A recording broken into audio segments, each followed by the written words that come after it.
आज का अनमोल वचन, जो सुनेगा उसका दिन अच्छा गुजरेगा। Let's start. तुमने मुझे नहीं चुना परंतु मैंने तुम्हें चुना है और तुम्हें ठहराया ताकि तुम जाकर फल लाओ और तुम्हारा फल बना रहे, कि तुम मेरे नाम से जो कुछ पिता से मांगो वो तुम्हें दे। यूहन्ना दोपहर के 3:16। दोस्तों, मैं पैट्रिक हूँ और आप देख रहे हैं जीवन पवित्र यूट्यूब चैनल। तो चलिए एक नया एपिसोड शुरू करते हैं, लेकर प्रभु यीशु मसीह का नाम। रूबेनियों और गादियों के पास बहुत जानवर थे।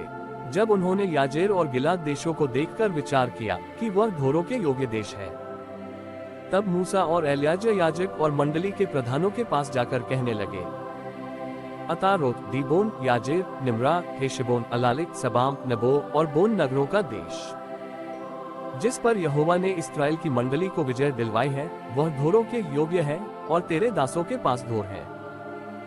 फिर उन्होंने कहा, यदि तेरा अनुग्रह तेरे दासों पर हो तो ये देश तेरे दासों को मिले कि उनकी निज भूमि हो, हमें यरदन पार न ले चल।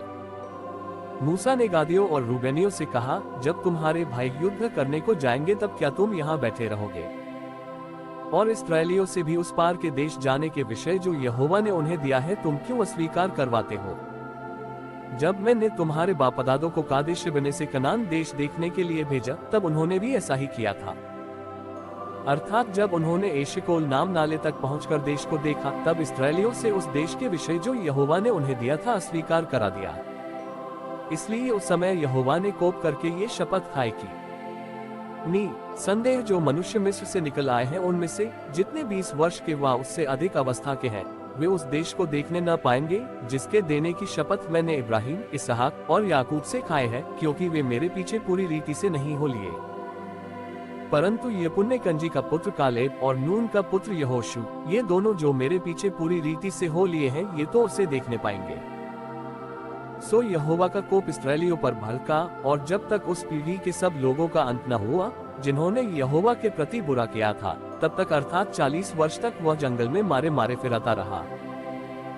और सुनो, तुम लोग उन पापियों के बच्चे होकर इसीलिए अपने बाप दादों के स्थान पर प्रकट हुए हो कि इस्राएल के विरुद्ध यहोवा से भड़के हुए कोप को और भड़काओ। यदि तुम उसके पीछे चलने से फिर जाओ तो वह फिर हम सबों को जंगल में छोड़ देगा, इस प्रकार तुम इन सारे लोगों का नाश कराओगे।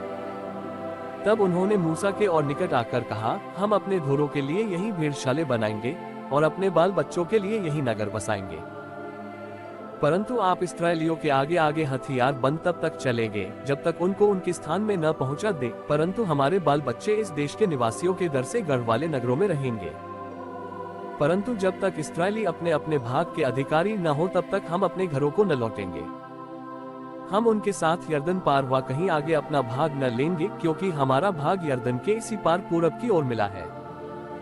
तब मूसा ने उनसे कहा, यदि तुम ऐसा करो, अर्थात यदि तुम यहोवा के आगे आगे युद्ध करने को हथियार बांधो और हर एक हथियार बंद यरदन के पार तब तक चले जब तक यहोवा अपने आगे से अपने शत्रुओं को न निकाले और देश यहोवा के वश में न आए, तो उसके पीछे तुम यहाँ लौटोगे और यहोवा के और इस्राएल के विषय निर्दोष ठहरोगे, और ये देश यहोवा के प्रति तुम्हारी निज भूमि ठहरेगा।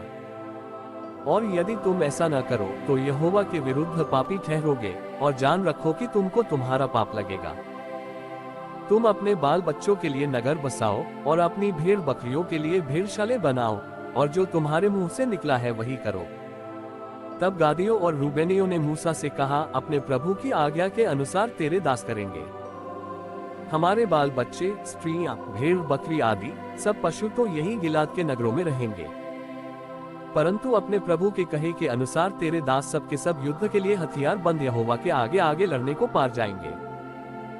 तब मूसा ने उनके विषय में एलियाजर याजक और नून के पुत्र यहोशू और इस्राएलियों के गोत्रों के पितरों के घरानों के मुख्य मुख्य पुरुषों को यह आज्ञा दी कि यदि सब गादी और रूबेनी पुरुष युद्ध के लिए हथियार बंद तुम्हारे संग यरदन पार जाए और देश तुम्हारे वश में आ जाए, तो गिलाद देश उनकी निज भूमि होने को उन्हें देना। परंतु यदि वे तुम्हारे संग हथियार बंद पार न जाएं, तो उनकी निज भूमि तुम्हारे बीच कनान देश में ठहरे। तब गादी और रूबेनी बोल उठे, यहोवा ने जैसा तेरे दासों से कहलाया है वैसा ही हम करेंगे। हम हथियार बंद यहोवा के आगे आगे उस पार कनान देश में जाएंगे, परंतु हमारी निज भूमि यरदन के इसी पार रहे। तब मूसा ने गादियों और रूबेनियों को और यूसुफ के पुत्र मनश्शे के आधे गोत्रियों को एमोरियों के राजा सिहोन और बाशान के राजा ओग दोनों के राज्यों का देश, नगरों और उनके आसपास की भूमि समेत दे दिया। तब गादियों ने दीबोन, अतारोत, अरोए, अत्रोत, शोपान, याजेर, योगबहा, बेतनिम्रा और बेयारान नाम नगरों को दृढ़ किया और उनमें भेड़ बकरियों के लिए भेड़शाले बनाए। और रूबेनियों ने हेशबोन, अलाले और किर्यातैम को, फिर नबो और बालमोन के नाम बदलकर उनको और सिबमा को दृढ़ किया, और उन्होंने अपने दृढ़ किए हुए नगरों के और नाम रखे। और मनश्शे के पुत्र माकीर के वंश वालों ने गिलाद देश में जाकर उसे ले लिया, और जो एमोरी उसमें रहते थे उनको निकाल दिया। तब मूसा ने मनश्शे के पुत्र माकीर के वंश को गिलाद दे दिया, और वे उसमें रहने लगे। और मनश्शे याई ने जाकर गिलाद की कितनी बस्तियां ले ली और उनके नाम हव्वोत्याई रखे। और नोबह ने जाकर गांवों समेत कनात को ले लिया और उसका नाम अपने नाम पर नोबह रखा।